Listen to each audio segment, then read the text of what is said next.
I've been on the path of awareness, I guess, for almost 30 years. Gradually, it's been sort of, I was introduced to law of attraction a long, long time ago. I just didn't know that's what it was called. And I come from a background with a lot of negativity. So I've had to learn to turn the other way and go downstream and work on just focusing on going downstream. And in the past, I've made a lot of progress. And in the past 16 years especially, I've noticed that a lot of the issues seem to manifest in my body as physical conditions. And it seems like as soon as I address one issue, another one pops up, another one. As soon as I address that, another one pops up. Well, that's because resistance will continue to show itself to you as long as it's active. We're going to interrupt briefly and then we'll listen to you. When you talk about the past and the things that you've overcome, in the moment of that conversation, you're not overcoming them, you're activating them again.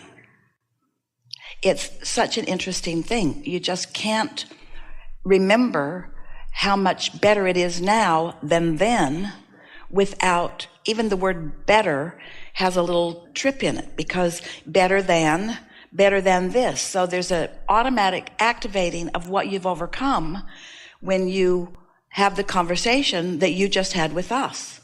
And it really is as simple as that. When you stop talking about your past, then your present, and more important, the true now, becomes dominant. It's the reason that we playfully nitpick about the difference between the word gratitude and appreciation, because when you're grateful for something, you're usually grateful about what you've overcome, and what you've overcome is then active in your vibration. So for the moment of that conversation, you're not overcoming it, you're bringing it back into your experience again. Now, we don't want to give you the feeling that it's really treacherous and tricky and that you have to be really careful about things, but it's treacherous and tricky and you have to be really careful about it. Because those thoughts of the past would stay in the past if you didn't keep bringing them forward. Esther said to one of her grandchildren the other day, "Were you there when that happened?" "No, I've just heard about it several times." In other words, you don't even have to be present for some ongoing story to begin to be activated in your vibration. That's why so many of the memorials and monuments about the atrocities that have happened are not helpful to your current society, because it keeps bringing forward. Our friend said, "My past is creeping up on me." It's not creeping up on you, it's barreling in on you. You bring it fully forward in the now.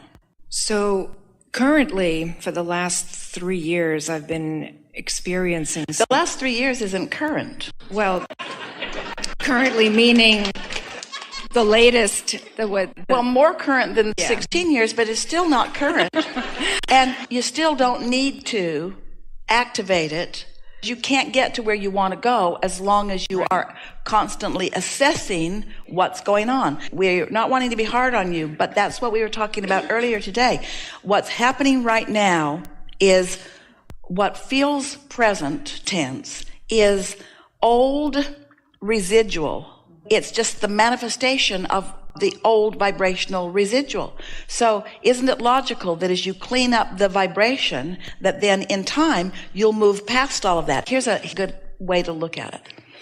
So imagine for a moment that when you open your mouth and breathe, that you emit a red inky mist into your atmosphere right in front of your face. And let's call it concern about something. So everywhere you go, you're engulfed in this red inky mist, and you say, "It's just everywhere I go, and it's just been there as long as I can remember." But in the moment that you stop renewing it and releasing it new, it will start to dissipate, and in a little while, you'll be out of the red inky mist. It won't creep up on you. It's not lurking back there waiting till you're not looking, and then it's going to come and consume you. It's real time, something that you are creating. And the thing that is hard to understand about this is that it feels like it is the past that you're just remembering, but you're making the past your present, and so it's still your point of attraction. So that's why your resistance just squirts out in another way and another way and another way. You get it resolved, you go to someone and you get some remedy. So now even though you have resistance, your belief is that you've solved this problem. But then something that you haven't even thought about, it shows up in that way, and then you get a remedy for that and it solves that problem. But then something that you're not even thinking about, it shows up in that way, because resistance will find its way into your immediate experience. It just does. So I've been following some of your advice, because I find that if I focus on healing it, it just activates that more. Because you picked up the stick. Right. Healing on one end, what needs to be healed on the other. Right. So I focus on other things. I focus on things that I enjoy doing to distract myself from that. And I've even in the way you said distract makes it sound like I'm distracted from this thing that's screaming at me. Well, distract. Well, I feel the pain. It's hard. Well, we know that. We know that for sure. Yeah. That it's not easy to not notice something where there's a manifestation that's getting your attention. But you know what you can do? Because we know that you've heard us here today. Yeah.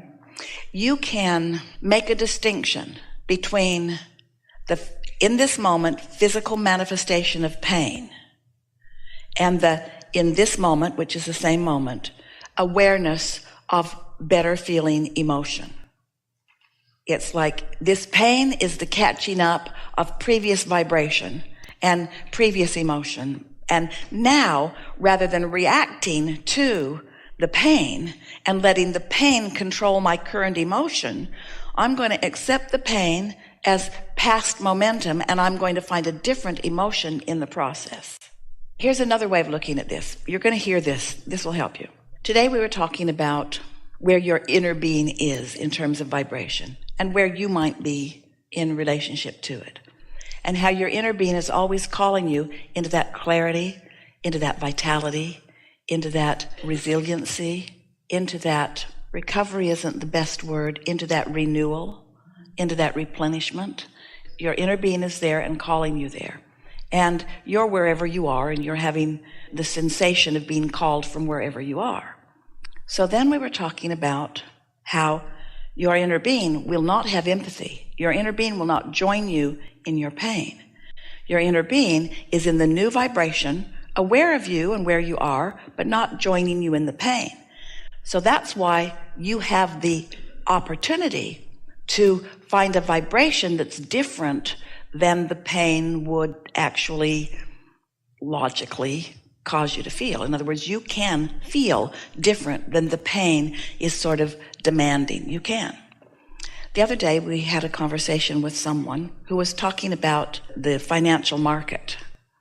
And we had just had the conversation about the difference between compassion, which is where your inner being is, and empathy, which is where most of your friends are. Your friends will empathize with you, but your inner being won't. So your inner being stays in that compassionate, which means aware of you, but still high vibration regarding you state all the time.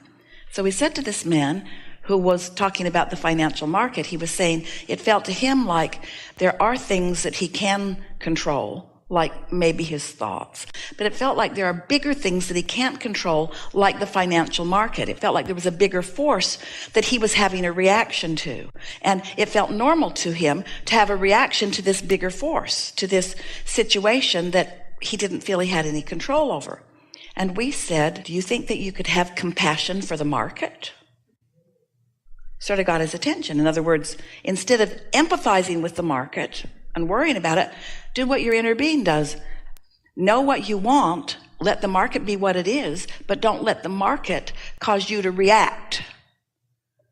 You heard that. So we're asking the same thing of you. Can you have compassion for your pain? Not empathy, which means not doing anything about adjusting your vibration, but understanding it, compassion for it, understanding that it exists, but not letting it get you emotionally down. How do you do that?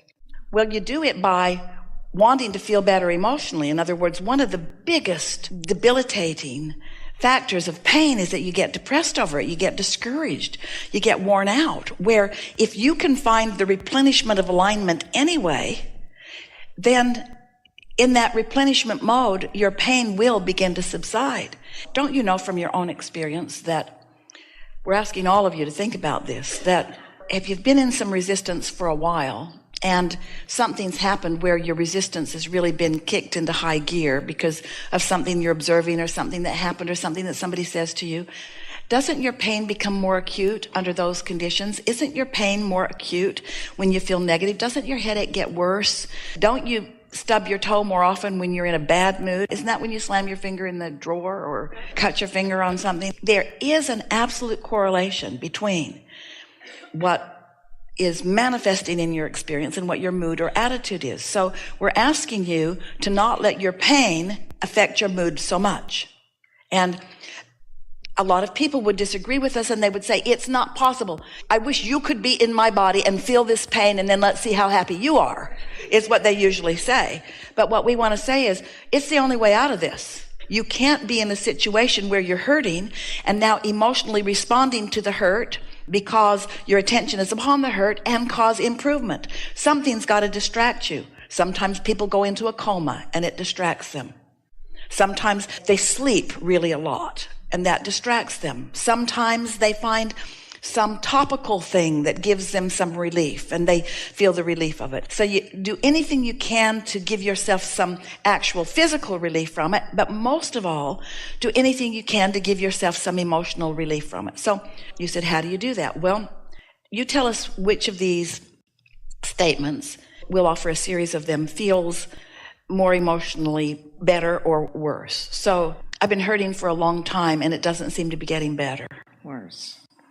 I've been hurting for a while, but I believe that improvement is possible. Better. So there's just a little relief in that. Sometimes I feel worse, sometimes I feel better. I'm looking forward to feeling better more often. There's just a little release in that. It doesn't matter how I got here. Now that I'm here, my desire is strong, and I know that's going to help me. Because that's one thing about being in a place of physical pain. You're putting engine after engine after engine after engine after engine on the recovery part of your train. You are. And if you don't put a recovery engine and a disappointed engine at the same time, you will work your way out of this pain. It is our promise to you. So if I focus on things that I enjoy doing, like hobbies or other things, these are all valid and viable, of course, channels. Because we may not have said this today, but let's say you have 5 things that matter to you, and one of them is working and the other 4 aren't. You could focus upon that one thing and let it be the reason for your connection, and the other 4 would improve immediately. Or, conversely, you could have 4 things that are working well and 1 thing that isn't, and you could focus on the 1 thing that isn't, and the other 4 will start sort of devolving too. Because it doesn't matter what subject you use as your reason for alignment, it helps everything about you. Because all of these so-called issues, and that's a good word for them, they have put a whole lot of clarification into your vibrational reality. And the universe, especially your inner being, is helping you to find your way to those improvements. But if you've got something that's really bothering you and it's got a lot of your attention, then even though your inner being is offering inspiration and points of attraction and impulses and even rendezvous with solutions, you can't find them because you're on a different vibrational wavelength. So you've got to get into the receiving mode in order to find progress. And it's hard to be in the receiving mode when you feel pain, but you still got to get in the receiving mode even though you feel pain, by making a distinction. The pain is old news that's just catching up with me, and the emotion is current, and it will catch up with me. In other words, improvement is on the way. I can't feel this much relief emotionally without physical improvement following. That's for sure. So how much time does it take? Because as much time as it takes you to release the resistance. Mm-hmm. Because some people just argue incessantly for their limitations, and we understand why. What you do with each other, you become masters at seeking and finding empathy with others. And a lot of your communication is so that you can connect with people and get them to know what you know. And so you use descriptive terms and you find analogies in order to try to get them to be able to relate to you. But this is something that you no longer want to relate to. What you want to relate to is the well-being. So it really is about just understanding how it works and then going after it in a new way.